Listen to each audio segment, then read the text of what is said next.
The November rain fell in sheets across the Tennessee highway, turning the world into a blur of gray and darker gray. Captain Alina Reyes, or rather, Colonel Alina Reyes, though the ink on those orders was barely dry, gripped the steering wheel of her unmarked sedan and squinted through the windshield. The wipers beat a steady rhythm, fighting a losing battle against the deluge. Fort Marshall materialized through the storm like a fortress from another era. Stone walls, erected during World War II, stood defiant against the elements. Floodlights created halos in the rain, illuminating the main gate ahead. Alina felt her pulse quicken slightly. This was it, her base now, her command. After 15 years of deployment, staff positions, and proving herself in a dozen different ways, she'd finally earned this.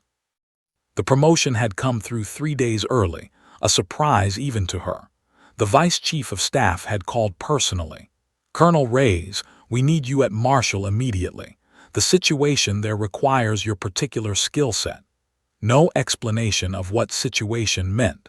Just orders to report by Monday morning instead of the originally scheduled following week. She'd driven straight through the night, stopping only for gas and terrible coffee. Her household goods wouldn't arrive for another week. Everything she owned for now was crammed in the trunk and back seat. Uniforms, laptop, a duffel bag with civilian clothes, and a box of her father's military memorabilia she never traveled without. As she approached the gate, Alina downshifted and slowed. 2 figures emerged from the shadows of the guard station, if you could call that pitiful structure a station. It was barely more than a covered checkpoint, open on 3 sides to the elements. The guards looked young, very young, and absolutely miserable. Rain ran off their helmets in rivulets. Their uniforms were soaked dark, and even from inside her car, Alina could see they were shivering. One of them, a tall, lanky kid who couldn't have been more than 20, stepped forward and raised his hand in a stopping motion. Alina rolled down her window, immediately feeling the cold spray on her face. "Good evening, ma'am," the guard said, his voice steady despite the chattering teeth she suspected were there. Professional. She appreciated that. "ID and authorization, please." Alina reached for her wallet, studying the young soldier as she did. His name tape read DAVIES, Corporal Stripes. His eyes were alert despite the weather, scanning her vehicle even as he waited for her credentials. Good situational awareness. The second guard, shorter and stockier, Martinez, according to his uniform, stood slightly behind, hand resting near his sidearm. Not threatening, just ready. Also good. "Here you go, Corporal," Alina said, handing over her military ID card through the window. Rain immediately began spotting it. Davies took the card carefully, angling his flashlight to examine it. Alina watched his face in the reflected glow. His eyes moved from the photo to her face, then down to the text. His brow furrowed slightly. "This says, Captain Reyes." He looked up, confusion evident in his expression but no disrespect in his tone, just genuine puzzlement. "That's correct," Alina replied calmly. She didn't elaborate, this would be interesting.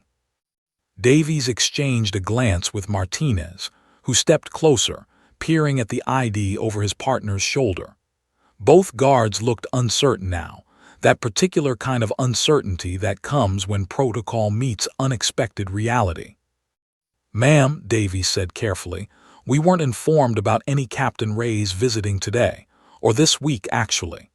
He was choosing his words with care, Alina noted, not accusatory but not backing down either. "I'm not visiting, Corporal," Alina said, allowing the smallest hint of a smile to touch her lips. There was a pause. The rain hammered down harder, drumming on the roof of her car like 1,000 impatient fingers. A gust of wind sprayed water through the guard station, and both young soldiers flinched but held their ground. Martinez cleared his throat. "Ma'am, what's the purpose of your visit to Fort Marshall?" "I told you," Alina replied, her voice pleasant but firm.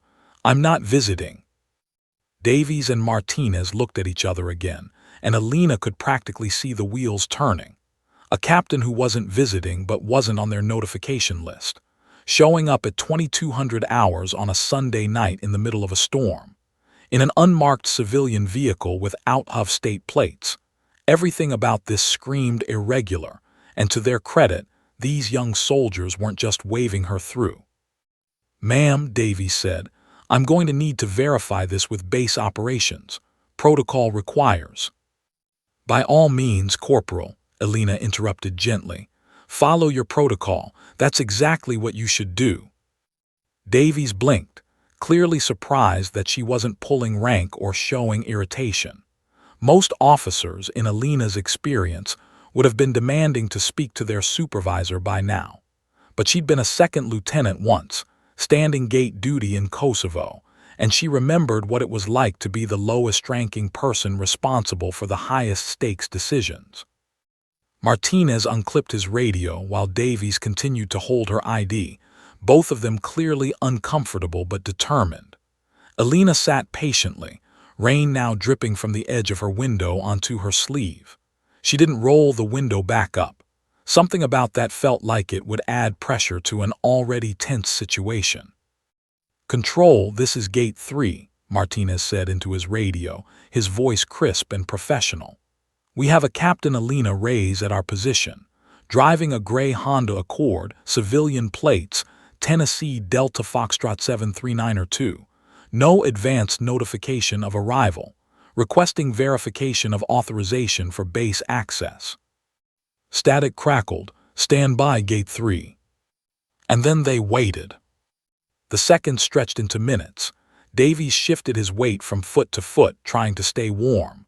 Martinez kept his eyes moving between Alina, her vehicle, and the road behind her.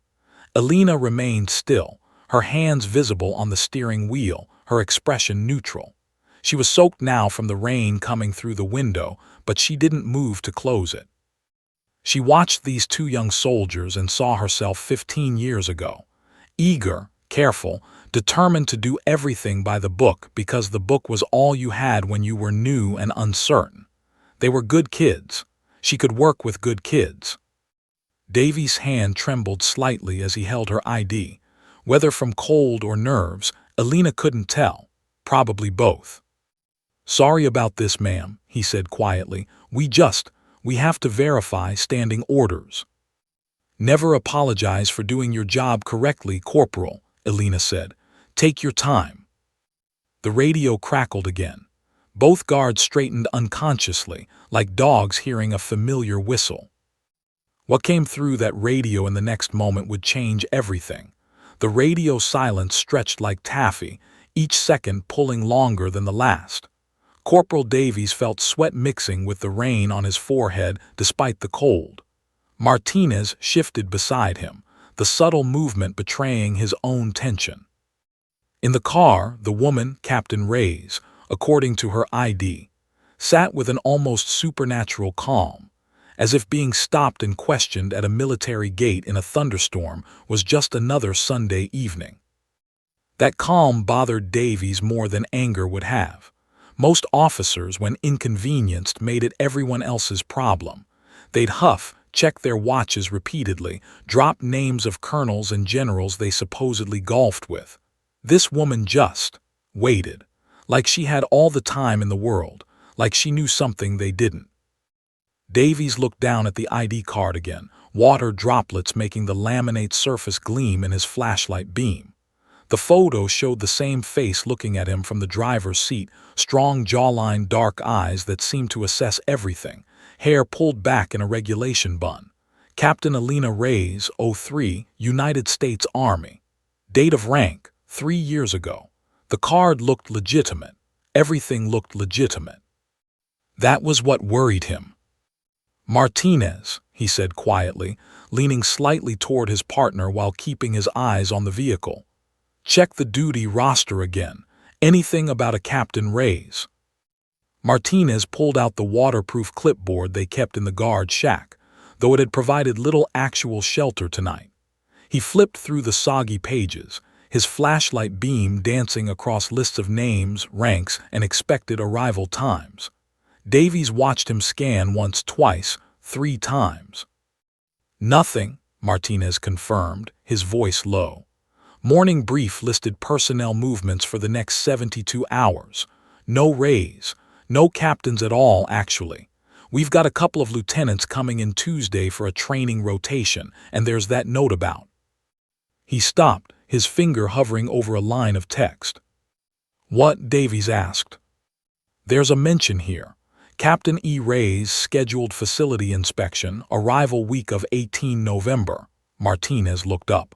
That's next week, not tonight, and it says facility inspection, not whatever this is. Davies felt his stomach tighten. So there was a Captain Ray's expected, just not now, not tonight, not in a civilian vehicle showing up unannounced in the middle of a storm. His training kicked in, every security briefing he'd ever sat through suddenly very relevant. Impersonation, social engineering, testing security procedures by showing up at unexpected times. He looked back at the woman in the car. She was still watching them, still patient, still unnervingly calm. Rain had plastered some of her hair to her forehead where it had escaped her bun. Her civilian jacket, nice quality he noticed, probably expensive, was dark with moisture. She had to be cold, had to be frustrated, but her face showed nothing except a kind of quiet interest, as if she were observing an experiment. "Ma'am," Davies said, raising his voice slightly to be heard over the rain, "our records show Captain Ray's isn't expected until next week.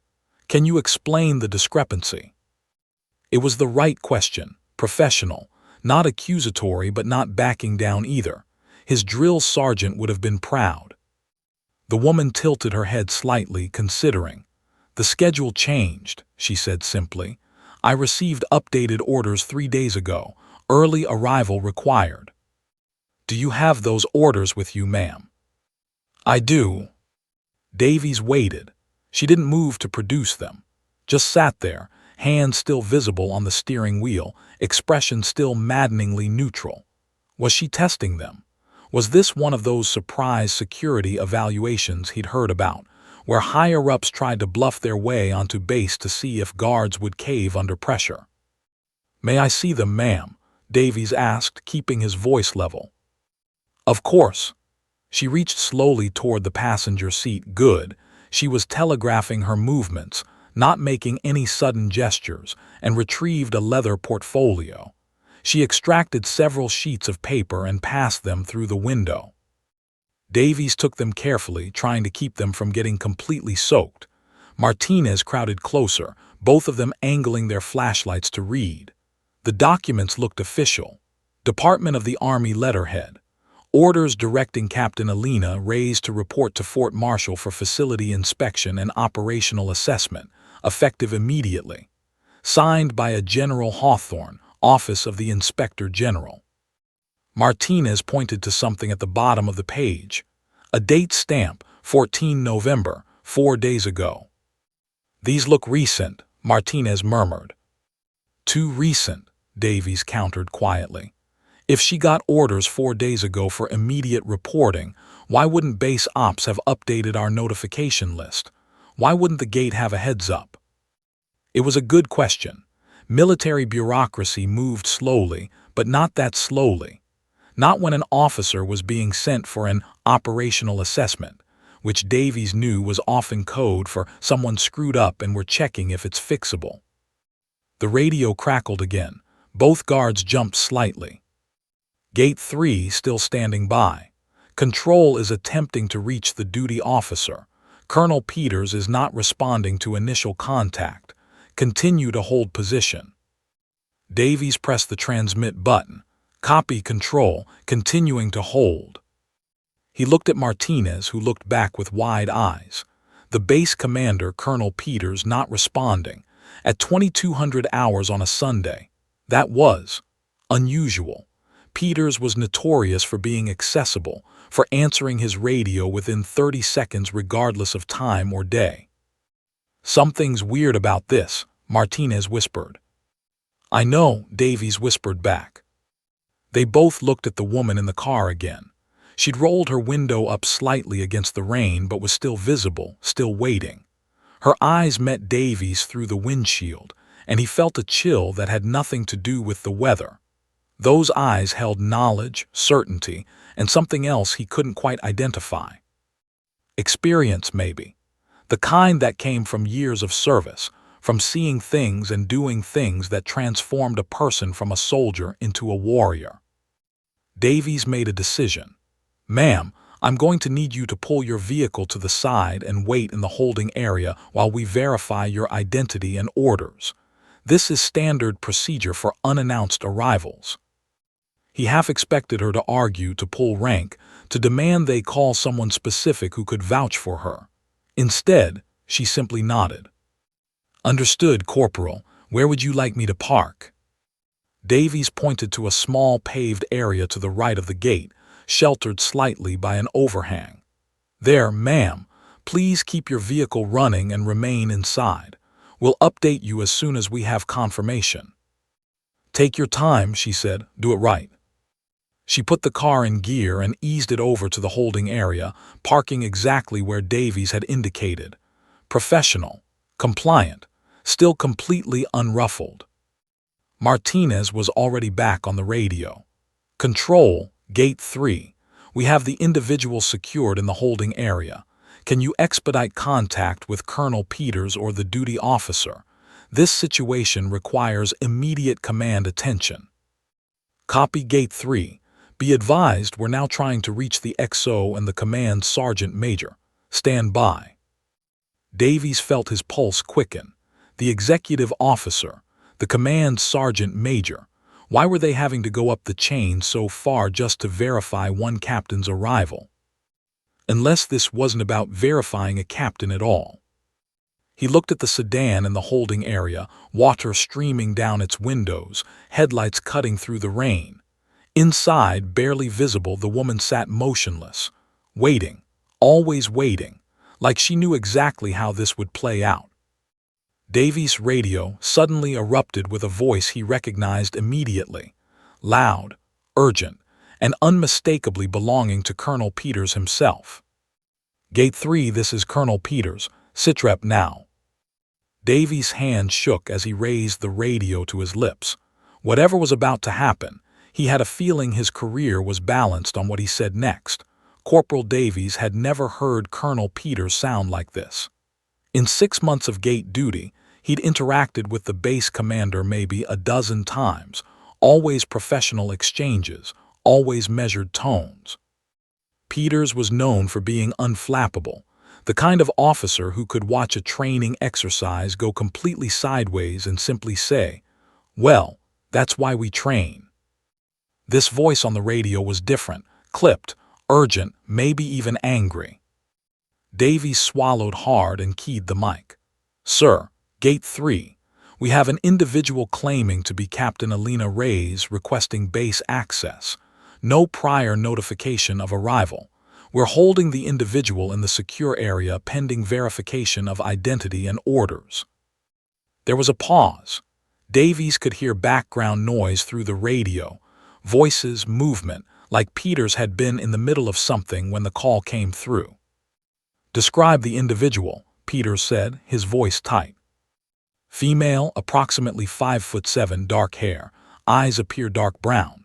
Late 30s, possibly early 40s. Presenting military ID for Captain Alina Reyes, 03. Arrived in civilian vehicle, gray Honda Accord. She's carrying orders from the Inspector General's office dated 14 November, but sir, our notification list shows Captain Reyes isn't expected until." "Is she in uniform?" Peters interrupted. Davies blinked, surprised by the question. "Negative, sir. Civilian attire. Jacket and pants, professional appearance, but—" "Davies," Peters's voice cut through the rain like a blade. "Listen to me very carefully. What does the ID say? Read me the exact rank and name." Davies looked down at the ID card still clutched in his hand, the plastic slick with rain. His flashlight beam trembled slightly as he brought it to bear. "Captain Alina Reyes, sir. 03, United States Army. Date of rank shows." "That ID is out of date," Peters said, and there was something in his voice now that made Davies' blood run cold. "Colonel Alina Reyes was promoted 72 hours ago. Effective date 600 hours, 15 November. She holds the rank of 06, not 03. She is your new base commander, Davies. You just stopped your commanding officer in the rain and put her in the goddamn holding area. The world seemed to tilt sideways. Davies felt Martinez grab his arm, steadying him, but he could feel his partner shaking too. The radio slipped in Davies' grip, and he nearly dropped it before catching it with both hands. Sir, his voice cracked. He cleared his throat and tried again. Sir, we had no notification. The morning brief said Captain Reyes was scheduled for next week, facility inspection only. Her ID shows 03, her orders say. Her ID hasn't been updated yet because the promotion came through early. Peters's voice was rising now, frustration evident.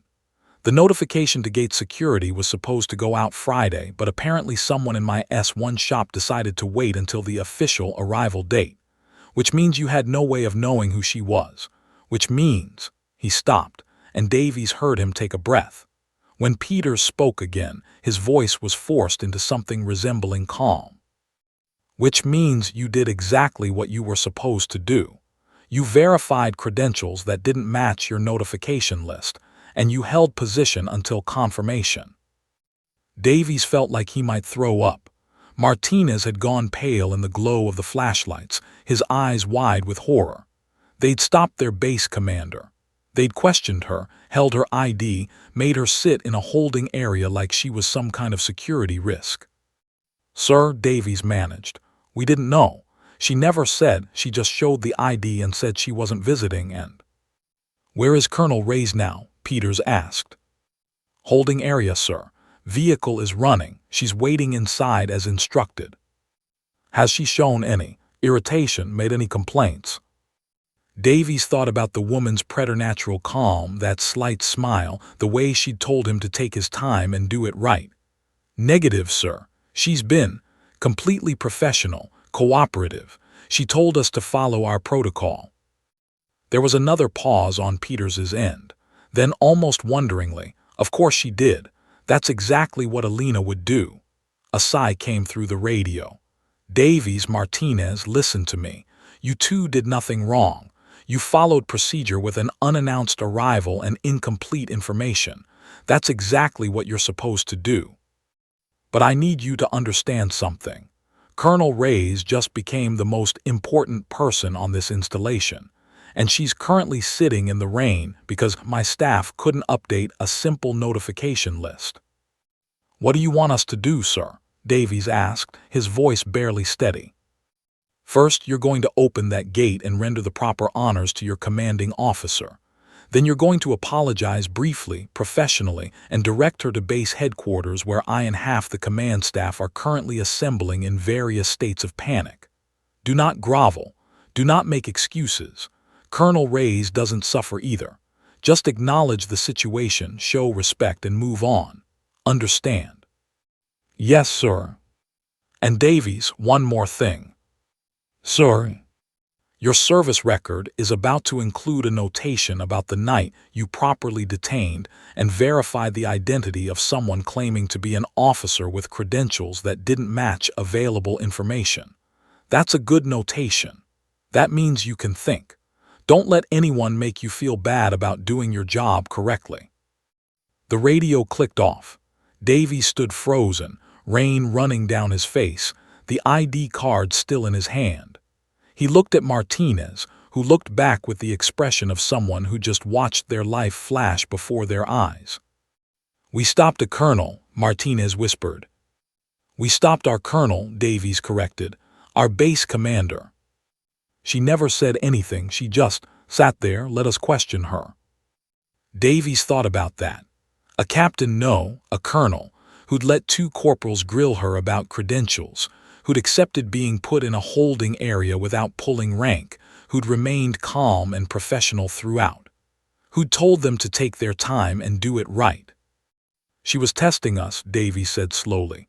Or, no, not testing, watching, seeing how we'd handle it. Did we pass? Davies looked at the sedan in the holding area, water streaming down its windows, the silhouette of their new commanding officer barely visible inside. "I guess we're about to find out." He straightened his uniform as much as was possible given that it was soaked through, squared his shoulders, and started walking toward the holding area. Martinez fell in beside him, both of them moving with the rigid formality of soldiers about to face judgment.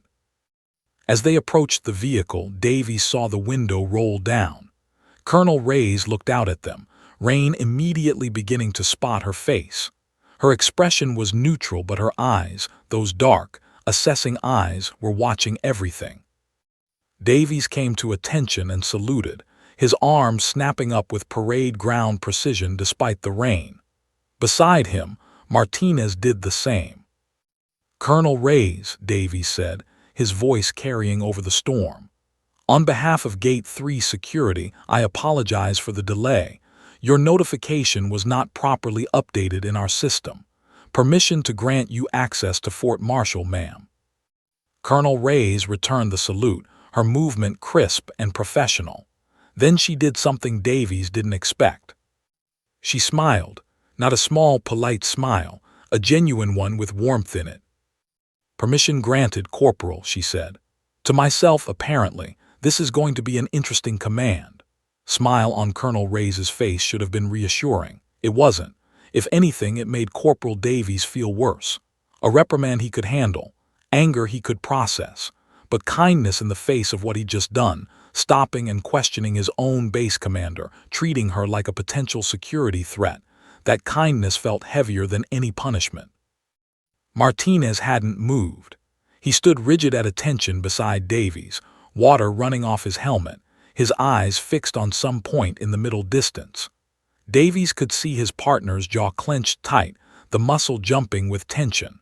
They were both still holding their salutes, frozen in that moment between professional protocol and personal mortification. "At ease, both of you," Colonel Reyes said, her voice cutting through the rain. Not harsh but firm, the kind of voice that expected to be obeyed. They dropped their salutes in unison, but neither relaxed. Davies felt like every muscle in his body had turned to stone. His career, 6 months as a corporal, 18 months in the Army total, flashed before his eyes. All those plans, all that training, potentially derailed because he'd been doing exactly what he was supposed to do. "Corporal Davies," the colonel said, and he forced himself to meet her eyes. "What notification did you receive about my arrival?" Davies' throat was dry despite the rain soaking him. "Ma'am, the morning brief indicated that Captain E. Reyes was scheduled to arrive week of 18 November for a facility inspection. No mention of early arrival. No mention of—" he stopped, unsure how to phrase it. "No mention of a promotion," she finished for him, nodding. "And my ID card." "Shows 03, ma'am, captain rank from 3 years ago." "Which didn't match what you'd been told to expect." "No, ma'am." Colonel Reyes was quiet for a moment, and in that silence, Davies felt the full weight of his mistake settling onto his shoulders. The rain seemed to fall harder, the wind picking up and sending a spray of cold water across the holding area. Lightning flickered in the distance, followed seconds later by a rumble of thunder. "Ma'am," Martinez said suddenly, his voice tight and formal, "permission to speak." "Granted, Corporal." "We should have contacted the duty officer immediately. We should have escalated faster. We kept you waiting while you verified information that didn't match your briefing," Colonel Reyes interrupted. "While you followed established protocol for an unannounced arrival with questionable credentials. While you did exactly what I would have expected 2 soldiers at my gate to do." Davies blinked. Had he heard that correctly? The colonel reached for something in her passenger seat and both guards tensed involuntarily, a reflex born of training. She noticed and paused, moving more slowly, deliberately. When her hand emerged, she was holding a military-issue thermos. "I've been driving for 14 hours, she said, unscrewing the cap. Steam rose from the opening, visible even in the rain. Stopped for coffee around 1900 hours. Terrible coffee. The kind that tastes like it was brewed during the Cold War and has been sitting in a pot ever since. She took a sip, her eyes never leaving them. But it kept me awake, kept me alert.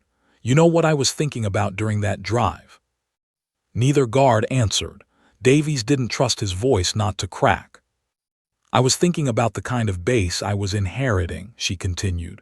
Fort Marshall has a reputation, good training facilities, solid operational history, but also a history of cutting corners, of prioritizing efficiency over thoroughness, of leaders who value compliance over competence. She took another sip. I was wondering if that reputation was deserved.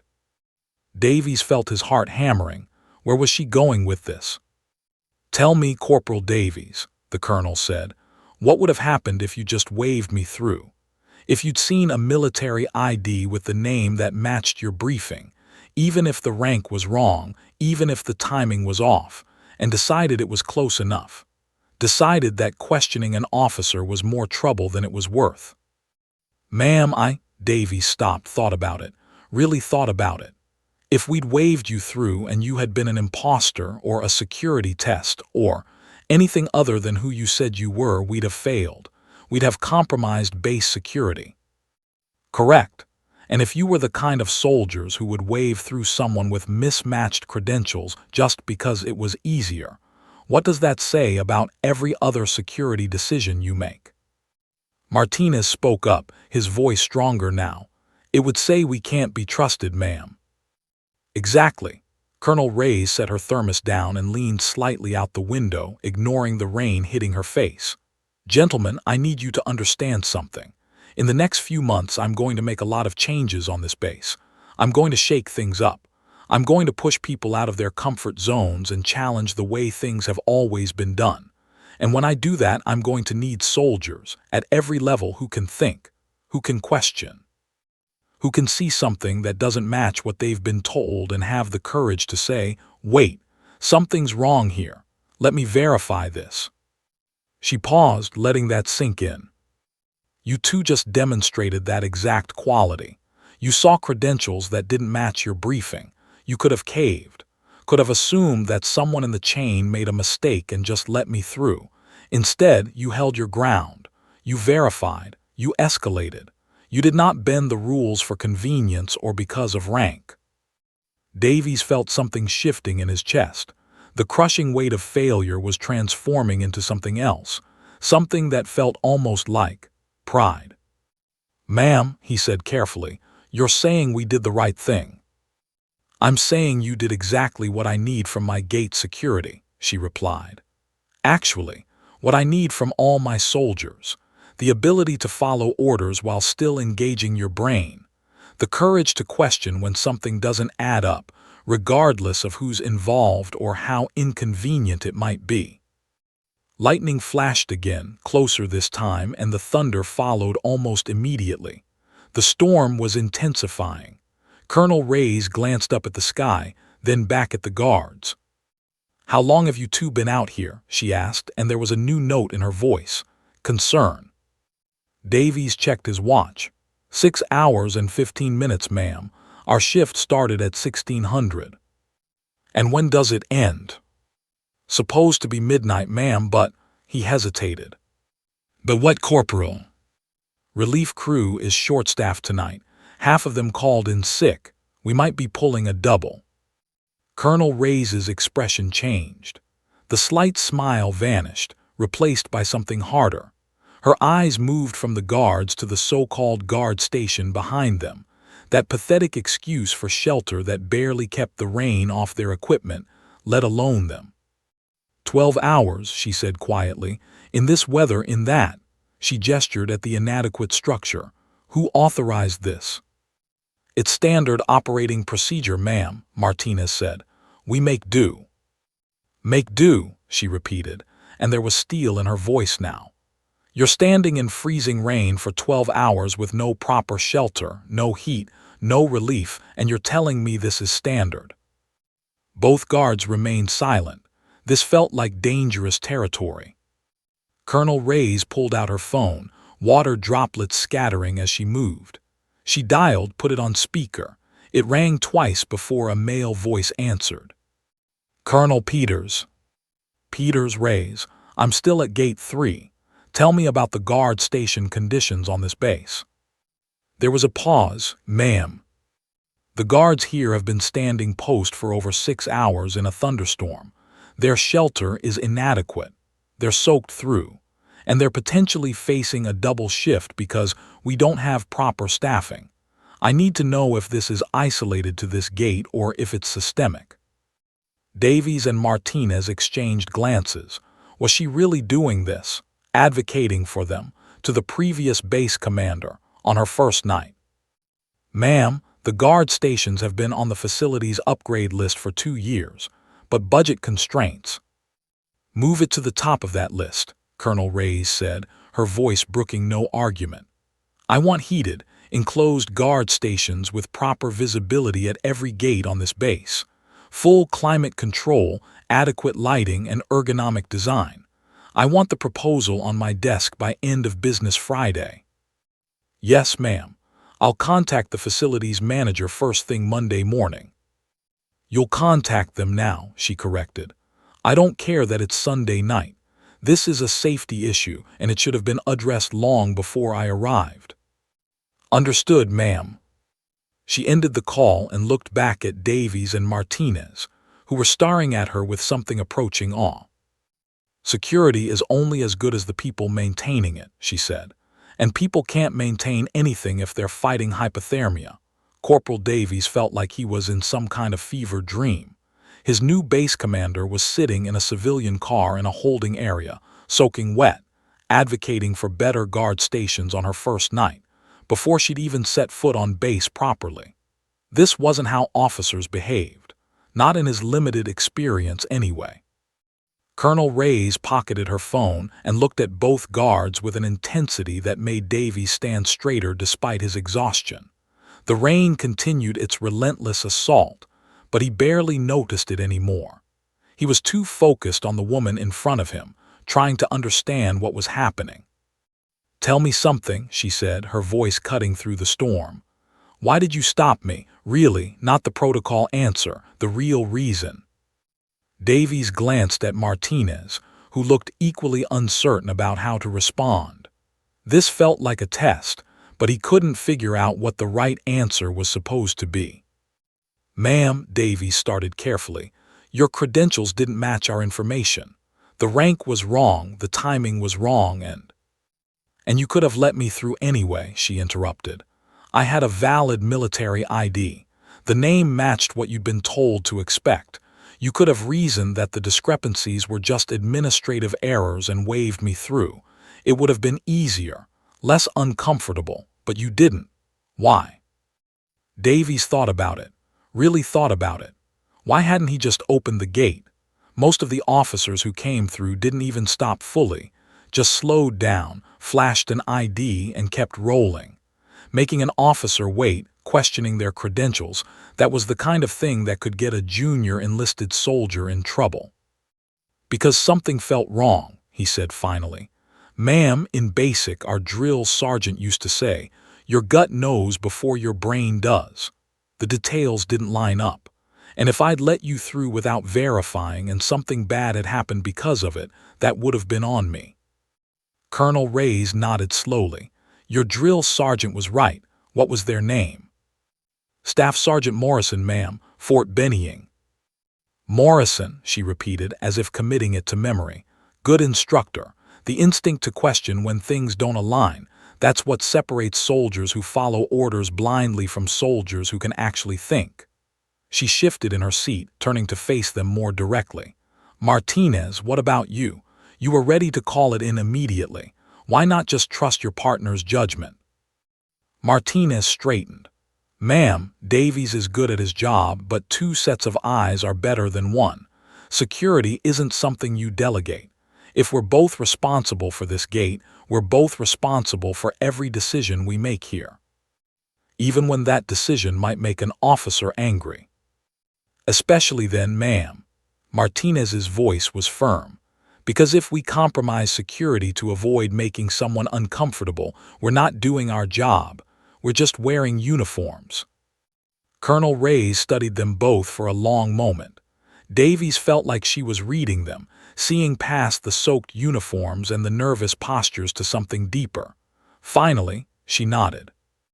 "You know what I see when I look at you too?" she asked. Neither guard responded, sensing the question was rhetorical. "I see soldiers who understand that rank doesn't exempt anyone from scrutiny. That proper procedure exists for a reason. That security is everyone's responsibility, not just something you perform for people below you on the chain of command." She paused, took another sip from her thermos, then continued. "Fort Marshall has a problem. Do you know what it is?" Davies shook his head. "No, ma'am." "Complacency. This base has been operating the same way for so long that people have forgotten to question whether it's the right way. They've confused how we've always done it with how it should be done. They see efficiency as more important than effectiveness. They value smooth operations over secure operations." Lightning flashed again, illuminating her face in stark detail. Davies could see the determination there, the resolve. "I'm here to change that," she said, "and I can't do it alone. I need soldiers at every level who are willing to question, to verify, to push back when something doesn't seem right, even if it's uncomfortable, especially if it's uncomfortable." She gestured at the gate behind them. "What you two did tonight, that's exactly the mindset I need. You didn't know who I was. You didn't know if stopping me would end your careers, but you did it anyway because it was the right thing to do." "Ma'am," Davies said hesitantly, "we were just following procedure." "No," she corrected. "You were thinking. Procedure said to check IDs. A lot of soldiers would have checked the ID, seen it was military, seen that the name roughly matched what they expected, and called it good enough. You went deeper. You noticed the discrepancies. You verified. You escalated when you couldn't resolve it yourself. That's not just following procedure. That's exercising judgment." Martinez spoke up. "What if we'd been wrong, though? What if you'd been exactly who your ID said and we'd held you up for nothing?" Colonel Reyes smiled again, that genuine smile that seemed to transform her face. "Then you would have held up a captain for 20 minutes while doing your due diligence. Any officer worth their rank would understand that. Any officer who gets angry at soldiers for properly verifying credentials is an officer with the wrong priorities." She glanced at her watch, then back at the gate. "How much longer on your shift?" "Supposed to be about 90 minutes, ma'am," Davies said. "But like I said, with staffing issues." "You'll be relieved on time," she said firmly. "I'll make sure of it, even if I have to stand the gate myself until replacements arrive." Davies felt his eyes widen. A colonel offering to pull gate duty, that was unheard of. Colonel Reyes must have seen his expression because she laughed, a short, genuine sound. "You think rank makes me too good to stand a post? I've pulled gate duty on 3 continents, Corporal. I've stood watch in Baghdad, Kabul, and a half-dozen other places where the consequences of failure were measured in lives, not just careers. Standing a gate at Fort Marshall in the rain would be a vacation by comparison." "Ma'am, we didn't mean," Martinez started. "I know what you meant, and I'm telling you that every soldier on this base, from the newest private to the commanding officer, has a job to do. My job is to ensure this installation operates effectively and securely. Your job is to control access to this base and verify everyone who enters. Neither job is more or less important than the other. They're just different responsibilities." Davies felt something shifting in his understanding of military hierarchy. He'd always thought of it as a pyramid. The higher you went, the more important you were. But the way Colonel Reyes was describing it, it sounded more like a network, where every position had its own critical function. "Ma'am," he said slowly, "can I ask you something?" "Go ahead." "Why are you telling us all this? We're just corporals, gate guards. There are hundreds of soldiers on this base with higher ranks, more experience." Colonel Reyes looked at him steadily, rain running down her face, and Davies saw something in her eyes that he'd remember for the rest of his career. "Because you're not just anything, Corporal Davies. You and Martinez are the first line of defense for this installation. You're the first people most soldiers see when they arrive and the last ones they see when they leave. You set the tone. You establish the standard." She leaned forward slightly. "And because tonight, when faced with a choice between convenience and correctness, you chose correctness. That tells me everything I need to know about your character. That's the foundation I can build on."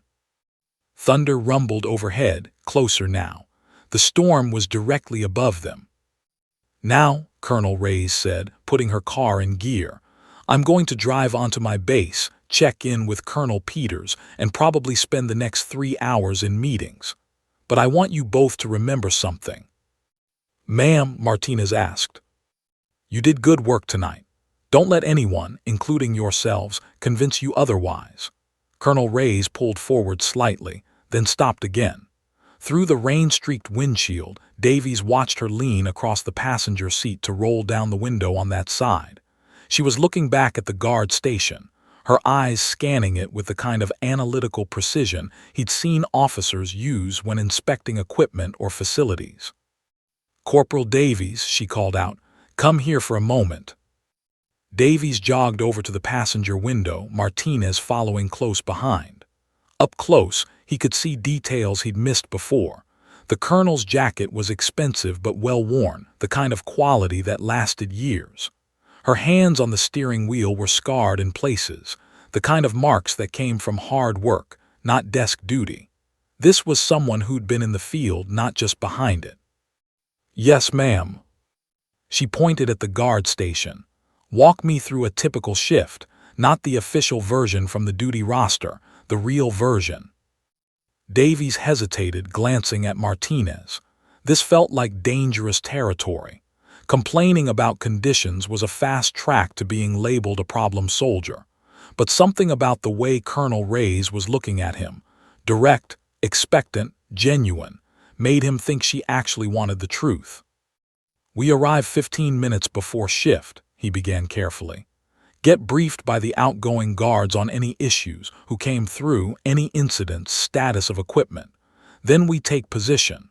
The gate itself is automated, but we control it manually for each vehicle. Check ID, verify against the approved personnel list, decide whether to allow access. And the guard station provides cover from rain, theoretically, storage for the clipboard, radio charger, first aid kit. There's a small heater, but it broke about 3 weeks ago. Maintenance said they'd fix it, but with budget constraints." "It's still on a list somewhere," Colonel Reyes finished. "What about breaks?" Davies shifted his weight. "Officially, we're supposed to get a 15-minute break every 4 hours. Someone from the duty office is meant to relieve us." "And in practice?" "In practice, the duty office is understaffed. They send someone maybe half the time. Usually, we just rotate. One of us steps back to the guard station for a few minutes while the other maintains position." "Bathroom breaks?" "Same thing, ma'am. We make it work." Colonel Reyes was quiet for a moment, still looking at the inadequate shelter. Davies could see her jaw tighten, a muscle jumping near her temple. When she spoke again, her voice was controlled, but he could hear the anger beneath it. "That's unacceptable. You're asking soldiers to maintain peak alertness and make critical security decisions while they're cold, wet, exhausted, and can't even take proper breaks. That's not efficiency. That's negligence." "Ma'am, we don't mind," Martinez started. "I know you don't," she interrupted, turning to look at them both. "That's what makes it worse. You've accepted conditions that shouldn't be acceptable because you think that's what being a good soldier means. Suffering in silence, making do, not complaining." She drummed her fingers on the steering wheel, thinking. "Here's what's going to happen," she said.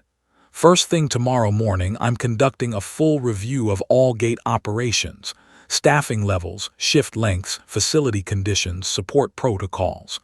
I want to know what resources you need to do your job properly, not what you can make do with, what you actually need." Davies felt a surge of hope mixed with skepticism. He'd heard officers promise changes before. Hell, Colonel Peters himself had mentioned improving gate conditions at a base-wide formation 6 months ago. Nothing had come of it. Colonel Reyes seemed to read his doubt. "You don't believe me?" It wasn't a question, so Davies didn't answer. Martinez stayed silent too. "Smart," she said. "Don't believe promises, believe actions. Here's an action for you." She pulled out her phone again, scrolled through contacts and dialed. It rang 3 times before someone answered. "Facilities Emergency Hotline. This is Colonel Elena Reyes, incoming base commander. I need a portable heated shelter delivered to Gate 3 within the next hour. Industrial heater, weather-resistant construction, adequate lighting. Pull it from emergency reserves if necessary." "Ma'am, I'll need authorization from—" "You just got authorization from the base commander. This is a safety issue. I have soldiers standing post in inadequate conditions during a severe weather event. 1 hour. Confirm receipt of this order." There was a pause then. "Confirmed, ma'am, Gate 3 1 hour." She ended the call and looked back at the stunned guards. "That handles tonight. The permanent solution will take longer, but it will happen. You have my word." Davies didn't know what to say. Officers didn't do this. They didn't make personal calls to facilities on a Sunday night. They didn't advocate for junior enlisted soldiers they just met. They especially didn't do it before they'd even officially taken command. "Ma'am," he said finally, "why?" "Why what, Corporal? Why are you doing this for us? You don't even know us." Colonel Reyes tilted her head, considering the question. Rain pounded on her car roof, creating a steady drumbeat that filled the silence. "Let me tell you a story," she said. 12 years ago, I was a captain deployed to Afghanistan. We had an observation post on a ridgeline, miserable position, constantly exposed to enemy fire. The soldiers there were pulling 12-hour shifts with minimal support, inadequate shelter, and supplies that had to be helicoptered in when weather permitted. She paused, her eyes distant, remembering. "I visited that op every week, brought what supplies I could carry, talked to the soldiers, and every single time they'd tell me everything was fine, they had it under control, they could handle it. You know what I realized?" Both guards shook their heads. They were lying. Not maliciously, they genuinely believed they should be able to endure those conditions without complaint. They thought that's what I wanted to hear. That's what good soldiers were supposed to say. Her voice hardened. 3 weeks later, one of them collapsed from exhaustion during a firefight. He lived, but it was close. And I realized that I'd failed them. I'd accepted their assurances instead of looking at the actual conditions. I'd prioritized the mission over the people executing it. Lightning split the sky, illuminating her face in stark white light. Thunder followed immediately. "I made a promise to myself that day," she continued. "I would never again accept making do from soldiers under my command. If they couldn't do their jobs properly because they lacked resources, that was my failure, not theirs. So when I see you two standing in this storm in that excuse for a shelter, telling me you don't mind, I see that op. And I'm not making the same mistake twice." Davies felt something tighten in his chest. This wasn't just about guard stations or heaters or shift lengths. This was about being seen, about having a commander who looked at conditions with honest eyes and didn't accept suffering as the price of service. "The military asks a lot of its soldiers," Colonel Reyes said quietly. "It asks you to deploy to dangerous places, to make sacrifices, to put mission before comfort. Those are legitimate asks. But when we ask you to endure preventable hardship because fixing it is inconvenient or expensive or not a priority, that's not leadership. That's neglect dressed up as tradition." She put her hand on the gear shift, but didn't move the car yet. "You asked why I'm doing this for you. Here's your answer, because leadership isn't about rank or position. It's about responsibility. The moment I accepted command of this base, every soldier here became my responsibility. That includes you too. Your safety, your ability to do your jobs, your welfare. Those are now my problems to solve. Not because I'm noble or generous, but because that's what command means." Martinez spoke up, his voice thick. "Ma'am, most officers don't see it that way." "I know," she said simply. "That's going to change." Rain was beginning to ease slightly, transitioning from a torrential downpour to a heavy, steady rainfall. Colonel Reyes checked her watch again, then looked back at Davies and Martinez, who were still standing at attention despite her earlier order to be at ease. Old habits, she supposed. Or maybe they just didn't know how else to stand in her presence. "At ease means at ease, gentlemen," she said with a slight smile. "You're making me nervous standing there like statues." Both guards relaxed marginally, though Davies noticed Martinez still looked like he might shatter if touched. The last 20 minutes had been surreal, first thinking they'd destroyed their careers, then being told they'd done everything right, and now watching their new base commander personally arrange for their comfort before she'd even officially taken command. Colonel Reyes reached into her center console and pulled out a small notebook, the old-fashioned kind, paper and pen. She flipped it open and clicked her pen.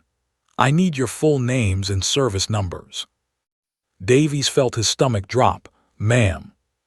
"Your names and service numbers," she repeated, pen poised. "Full legal names, not just what's on your name tapes." Martinez and Davies exchanged panicked glances. This was it. The other shoe dropping. She was going to file a formal report after all, documenting their interference, their questioning of a superior officer. All that talk about doing the right thing had been just that talk. "Corporal," Colonel Reyes said, looking up from her notebook, "I can practically hear your heart rate increasing from here. Why do you look like I just asked you to dig your own graves?" "Ma'am, are you filing a report?" Davies asked, adding how uncertain his voice sounded. The colonel's eyebrows rose. "A report? Yes, not the kind you're thinking of, though." She gestured with the pen. "I'm recommending both of you for commendations." The world seemed to tilt again. Martinez actually took a step back, as if physically pushed by the words. "Commendations," Davies repeated stupidly. "Ma'am, we stopped you. We questioned your credentials. We put you in a holding area like you were." "Like I was an unverified individual with credentials that didn't match available information," she finished. "Which, from your perspective, I was. You didn't know about the promotion. You had no way of knowing. All you had was an ID that showed the wrong rank and a briefing that said I wasn't expected until next week. And instead of taking the easy path and waving me through, you did the hard thing. The right thing." She clicked her pen again, the small sound sharp in the relative quiet. The storm was moving off, thunder rumbling in the distance now. "Leadership isn't about avoiding mistakes," Colonel Reyes continued. "It's about recognizing good work when you see it and ensuring it's acknowledged. What you two did tonight exemplifies exactly the kind of critical thinking and professional integrity I want to see from every soldier on this base. So yes, I'm filing a report. A commendation that will go in both of your service records, noting that on 17 November, Corporals Davies and Martinez properly detained and verified credentials of an individual whose documentation raised legitimate security concerns, demonstrating exemplary attention to detail and commitment to security protocols." Davies found his voice. "Permission to speak freely, ma'am." "Always, Corporal. Well, almost always. Use your judgment." "Ma'am, we thought—" He paused, trying to find the right words. "When Colonel Peters got on the radio, when we realized who you were, we thought our careers were over. We thought we just committed the biggest screw-up possible." Colonel Reyes was quiet for a moment, studying him. When she spoke, her voice was softer, more personal. "Let me ask you something, Davies. In the time you've been in the Army, how many times have you seen junior soldiers punished for following procedure correctly?" He thought about it. "More than I should have, ma'am. I've seen soldiers get written up for questioning orders that turned out to be wrong. Seen them get chewed out for pointing out safety violations. One specialist in my basic training unit got Article 15D for refusing to falsify a maintenance report." "Exactly," she said, and there was something sad in her voice.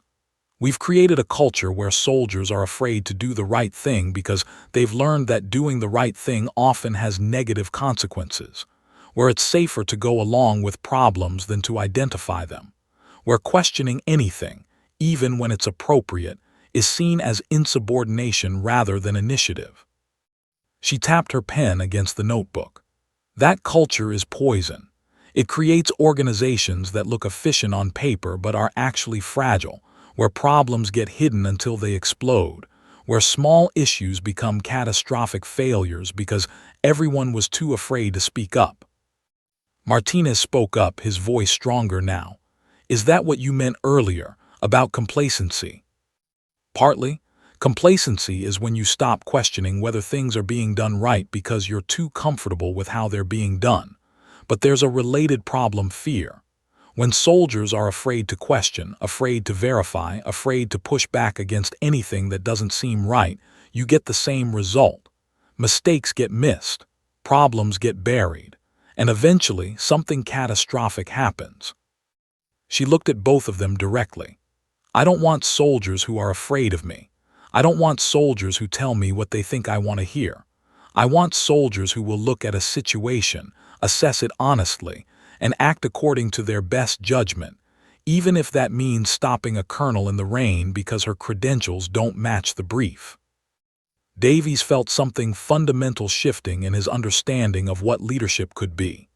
Every officer he'd encountered so far had demanded respect through rank, expected compliance without question, valued efficiency over correctness. Colonel Reyes was describing something entirely different. "Ma'am," he said slowly, "that's going to be hard for a lot of soldiers to adjust to." "I know, change always is, but here's the thing about hard changes. They separate people who are committed from people who are just comfortable. I'm not interested in maintaining comfort. I'm interested in building competence." She flipped to a new page in her notebook.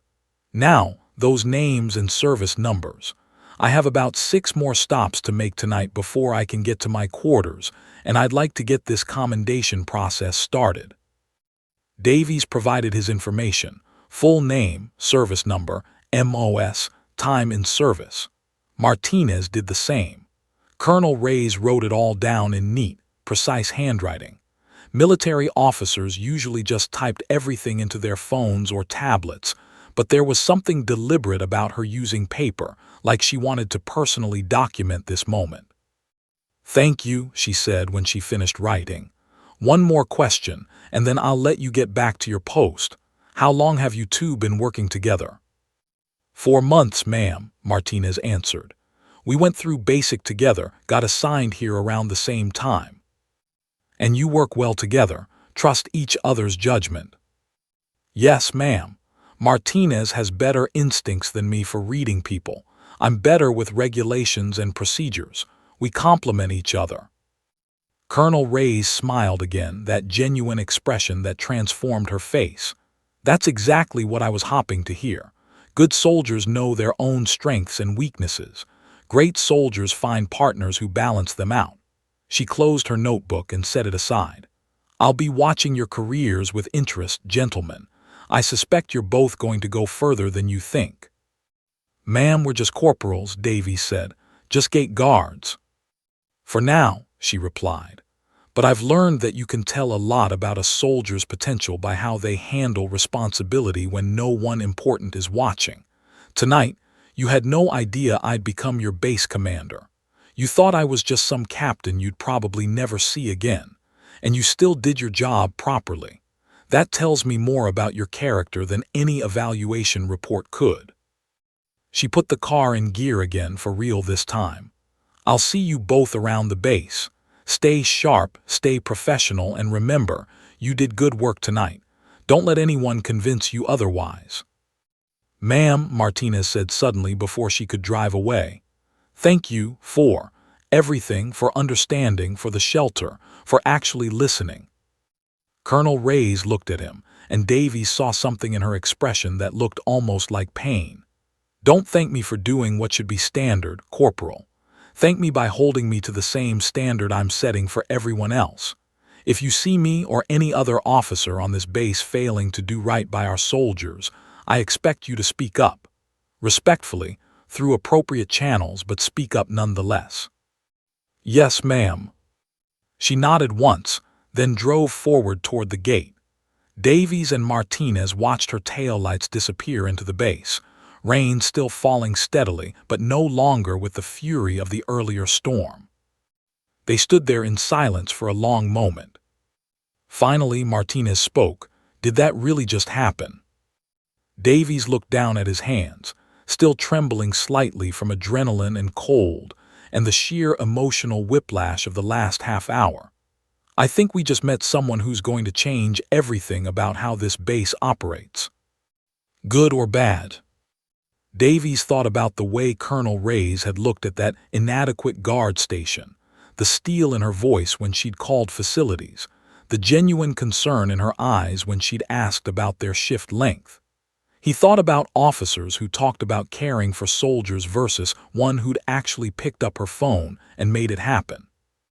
"Good," he said with certainty. "Definitely good." Corporal Davies stood at his post, watching the gate where Colonel Reyes's car had disappeared into Fort Marshall proper. The red taillights had vanished around the first building, swallowed by the night and the rain, but he could still picture her clearly, calm, professional, completely unfazed by having been stopped and questioned by two junior enlisted soldiers. "We should get back to position," Martinez said, but he didn't move either. They both stood there, processing what had just happened. Davies checked his watch. 22:47 hours.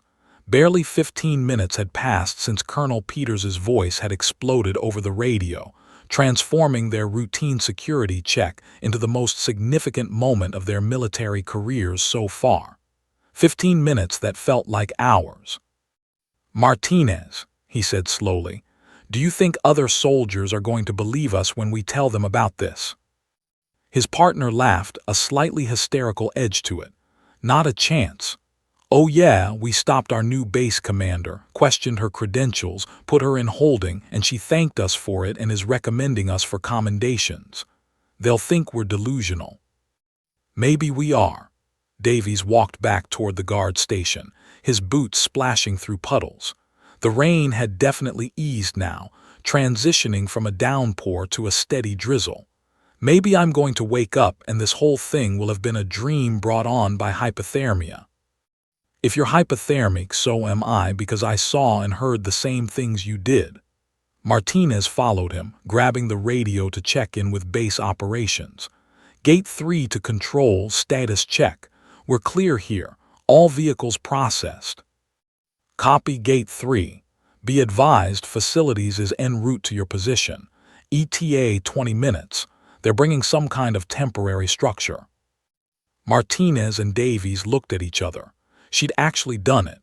Called facilities on a Sunday night and got them moving within an hour. "Copy that, control," Martinez replied, his voice carefully neutral even though Davies could see the emotion on his face. "We'll be ready." They resumed their positions at the gate, but the routine felt different now. Every car that approached seemed to carry more weight, more significance. Davies found himself standing straighter, checking IDs more thoroughly, engaging with each person professionally but warmly. It was as if Colonel Reyes's example had somehow elevated the importance of what they were doing. "You know what's weird?" Martinez said about 10 minutes later, after they'd processed a sergeant returning from weekend leave. "I actually feel proud right now, proud of stopping her, proud of doing our job. Before tonight I just thought of this as gate duty, something junior soldiers get stuck with, but the way she talked about it."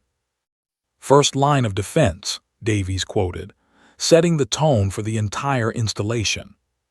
"Yeah, like what we do actually matters." "It does matter," Davies said, surprised by the conviction in his own voice. I don't think anyone ever made us feel like it mattered before." They were quiet for a moment, watching the rain create expanding circles in the puddles across the checkpoint area. "She's going to shake this place up," Martinez said. "Everything she said about complacency, about changing the culture, she meant it. I could see it in her eyes." Davies nodded. He'd seen it too. That intensity, that absolute certainty of purpose. Colonel Reyes wasn't coming to Fort Marshall to maintain the status quo. She was coming to transform it. "Question is," he said, "are we ready for that? Is the whole base ready for that?" Before Martinez could answer, headlights appeared on the access road, a large truck with facilities management stenciled on the side. Right on schedule. Actually, Davies noted, checking his watch, 8 minutes early. The truck pulled into the checkpoint area, and a grizzled-looking staff sergeant climbed out, followed by 2 specialists. The staff sergeant approached, saluting casually. "Evening, corporals. I'm SSG Berkovitz Facilities. Got an urgent order to deliver a heated shelter to this location. Where do you want it?" Davies pointed to the area beside their current guard station. "There would be ideal, Sergeant. Close enough to monitor the gate but with good visibility in all directions." Berkovitz looked at the existing structure and snorted. "Yeah, I can see why you need an upgrade. This thing's been on the replacement list since before I got to Marshall 3 years ago. Never thought anyone would actually do something about it." He glanced at Davies curiously. "What finally lit a fire under command?" "New base commander arrived tonight," Martinez said. "She saw our conditions and made it happen." "Tonight? She's not even officially in command until tomorrow morning." Berkovitz shook his head, impressed despite himself. "Must have really made an impression." "You could say that," Davies replied, fighting a smile. The facilities team worked efficiently, unloading a prefabricated shelter from the truck bed. It was bigger than Davies had expected, maybe 8 feet by 10 feet, with transparent panels for visibility, a proper door, and what looked like an industrial-grade heater mounted inside. Within 20 minutes, they had it assembled and operational. Berkovitz showed them the controls. Heater's good for temperatures down to -20. Lighting is LED, won't interfere with your night vision. Door seals tight but opens quickly in case you need to respond to something. Any questions? Davies stepped inside the shelter and the difference was immediate. Warm air, dry space, enough room for both guards to work comfortably. There was even a small desk area for their clipboard and equipment. After 6 hours in the rain, it felt like luxury. "This is incredible," Martinez said, standing in the doorway. "This is what we should have had all along." "Yeah, well," Berkovitz gathered his tools. "Sounds like your new co agrees. Word of advice, corporals, when you get a commander who actually gives a damn about soldier welfare, you hold on to that. They're rarer than you'd think." After the facilities team left, Davies and Martinez stood in their new shelter, watching the gate through the clear panels. The heat was already driving the chill from their bones. Their uniforms would take longer to dry, but at least they weren't getting progressively wetter. "She kept her word," Martinez said quietly. "Less than an hour after she drove away, here it is, exactly what she promised." Davies thought about all the promises he'd heard from officers over the past 18 months. Promises about better equipment, improved conditions, more support. Promises that had evaporated like morning mist, replaced by the usual explanations about budget constraints and priorities, and we'll get to it eventually. Colonel Reyes had made a promise and kept it within 60 minutes. "You know what I'm going to do," Davies said. "I'm going to hold her to that standard, the one she set for us about speaking up if we see problems. If she's serious about changing the culture here, about wanting soldiers who think and question and push back when necessary, then I'm going to take her at her word." "That could be dangerous," Martinez warned, "if she's not as genuine as she seems." "Then we'll find out quickly. But if she is..." Davies looked around the heated shelter, thought about the commendations she was filing, remembered the way she'd called facilities herself instead of delegating it.